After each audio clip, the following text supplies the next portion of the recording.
Capítulo 8. El señor Gurdjieff nos dijo que la escuela iba a ser reorganizada completamente y que iba a nombrar un director que supervisaría a los alumnos y sus actividades. Dejó claro que este director le informaría regularmente y que él estaría completamente enterado de todo lo que ocurriese en el Pruré. No obstante, iba a dedicar su tiempo personal casi por completo a escribir y estaría mucho más tiempo en París. El director resultó ser cierta señorita Madison, una solterona inglesa que había estado hasta entonces encargada principalmente del jardín. Para la mayoría de los niños siempre había sido una figura algo cómica. Era alta, de edad incierta, huesuda y angulosa, coronada con un desarreglado nido de decadente pelo rojizo. Hasta entonces había estado caminando con aire majestuoso por el jardín, llevando normalmente una paleta adornada con hebras de rafia anudadas a su cinturón que ondeaba como cascadas cuando caminaba. Tomó el cargo de directora con fervor y gusto. Aunque Gurdjieff nos había dicho que debíamos otorgar todo respeto a Miss Madison, como si fuese yo mismo, por lo menos yo me pregunté si ella merecía tal respeto. También sospeché que él no estaría informado tan completamente como si estuviese supervisado el trabajo personalmente. De todas formas, Miss Madison se convirtió en un personaje muy importante en nuestras vidas. Comenzó implantando una serie de reglas y normas. Yo me preguntaba frecuentemente si provenía de una familia de militares ingleses, las cuales pretendían simplificar el trabajo e introducir eficacia en general en lo que ella llamaba funcionamiento fortuito de la escuela. Como el señor Gurdjieff estaba ausente por lo menos la mitad de cada semana, Miss Madison creyó que el trabajo de cuidar las gallinas y limpiar la habitación no era suficiente para mí. Entre otras cosas, me fue asignado el cuidado del caballo y del burro, y también cierto trabajo en el jardín, bajo la supervisión directa y personal de Miss Madison. Además, estuve sometido a muchísimas reglas generales como todos los demás. Nadie podía salir sin permiso expreso de Miss Madison. Nuestras habitaciones iban a ser inspeccionadas con regularidad. En resumen, se iba a imponer en general una disciplina de corte militar. Un cambio más que trajo la reorganización de la escuela fue el cese de las demostraciones gimnásticas o danzas en la noche. Siguió habiendo clases, pero solamente hacíamos demostraciones cuando Gurdjieff traía invitados el fin de semana al Pruré. Por eso el anochecer fue libre durante todo ese verano y muchos íbamos a Fontainebleau, un paseo de unas 2 millas. No había mucho para hacer para los niños en el pueblo, excepto ocasionalmente ver alguna película o de vez en cuando una verbena rural o fiesta de carnaval. Este privilegio del que no se había hablado ni había estado supervisado era importante para todos nosotros. Hasta entonces, nadie se había preocupado de lo que hacíamos en nuestro tiempo libre mientras estuviésemos presentes por la mañana listos para trabajar. Nos rebelamos contra la obligación de solicitar algo similar a un, entre comillas, pase para ir al pueblo y de dar una buena razón para cualquier excursión fuera del área de la escuela. No hubo acuerdo alguno para rebelarse o para ignorar esta regla en particular. Como individuos, ninguno obedeció. Nadie pidió nunca un pase. No solamente no pedimos permiso para salir, sino que nos llevamos al pueblo hasta cuando no teníamos razón o deseo de ir. Por supuesto, no salíamos por la puerta principal por donde hubiésemos tenido que enseñar los pases al conserje de turno. Sencillamente saltábamos la tapia para salir y para entrar. No hubo reacción inmediata por parte de Miss Madison, pero pronto supimos que llevaba la cuenta de las ausencias de cada persona, aunque no podíamos imaginar cómo era posible esto. Nos enteramos de la existencia de esta relación por el señor Gurdjieff. Después de una ausencia de varios días, nos anunció, a su regreso al Priouré, que Miss Madison tenía una, entre comillas, lista negra en la que había anotado todas las fechorías de los alumnos. También nos dijo que por el momento se reservaría su opinión sobre nuestro comportamiento, pero nos recordó que había nombrado directora a Miss Madison y que debíamos obedecerla. Pareció una victoria técnica para Miss Madison, aunque engañosa. No había hecho nada para ayudarla a cumplir su disciplina. Mi primer problema con Miss Madison surgió con motivo de las gallinas.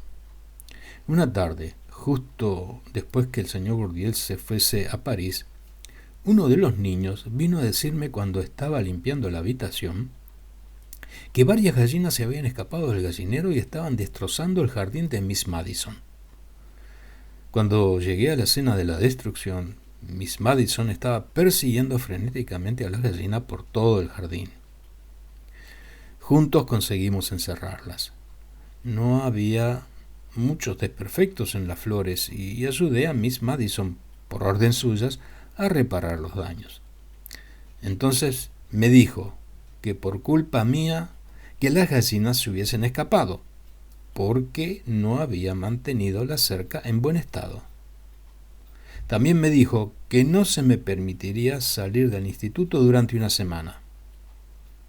Y añadió que si encontraba otra gallina en los jardines, la mataría personalmente. Reparé la cerca, pero al parecer no lo hice muy bien.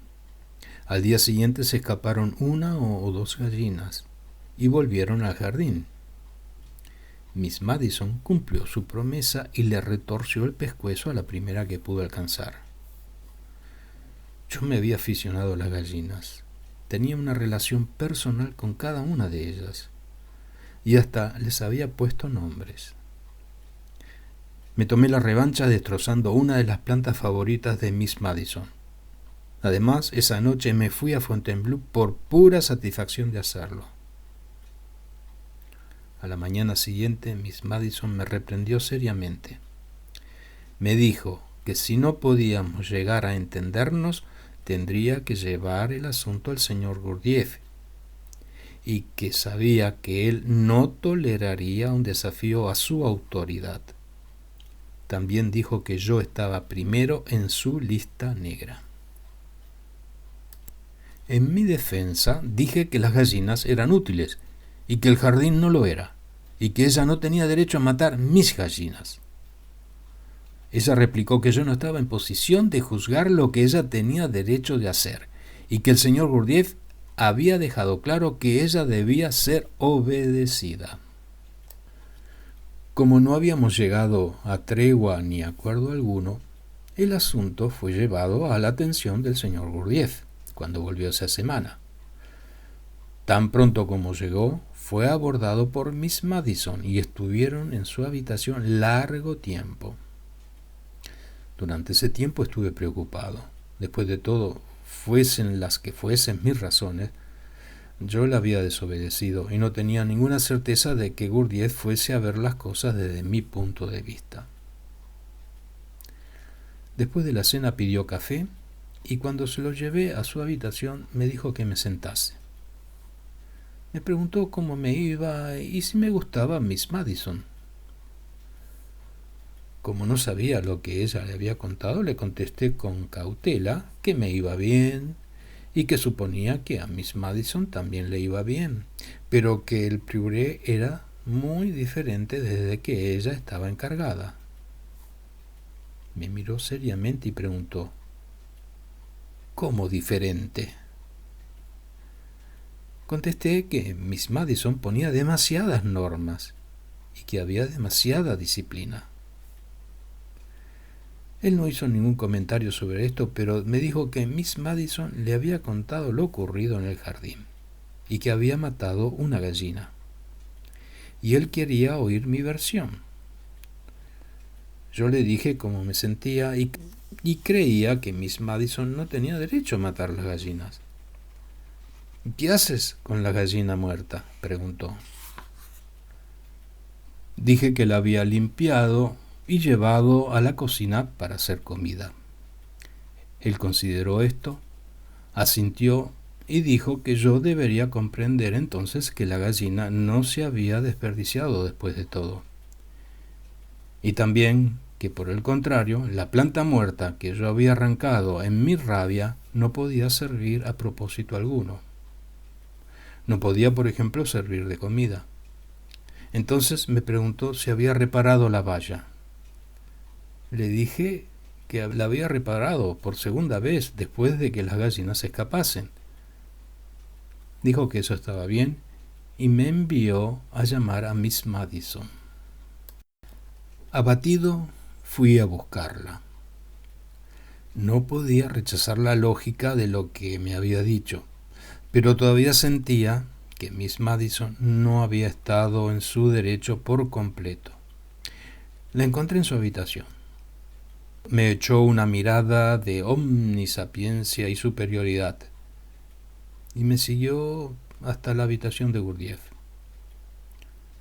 Él nos pidió que nos sentásemos y después le dijo a ella que me había hablado sobre el problema de las gallinas y del jardín y que estaba seguro, me echó una mirada al decir esto, de que no habría más problemas.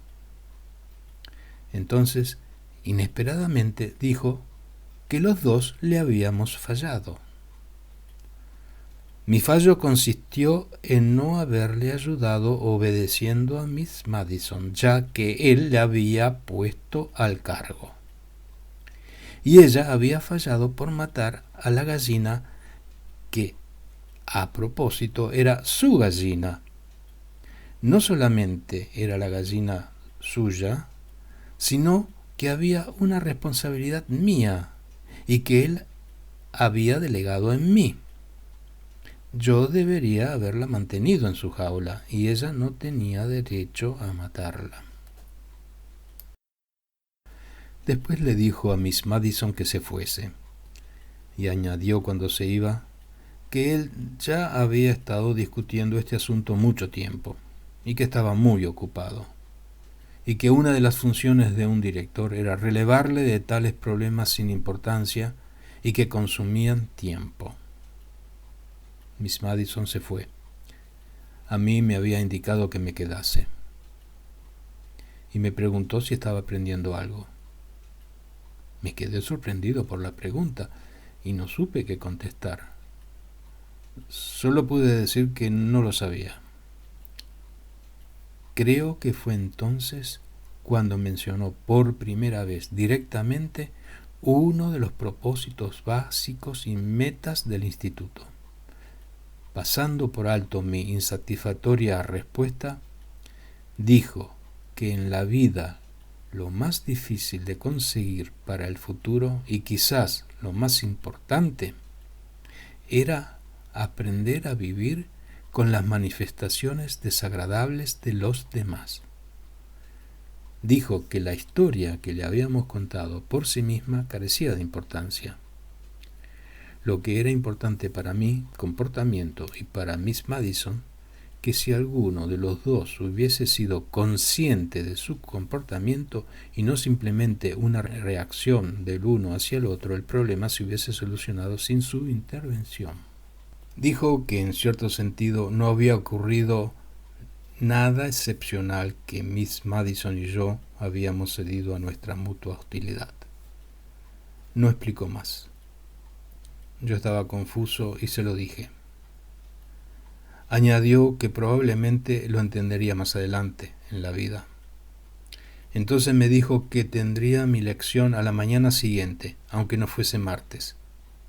Y se disculpó por no poder mantener las lecciones dentro de un programa regular a causa de su trabajo. Continuará.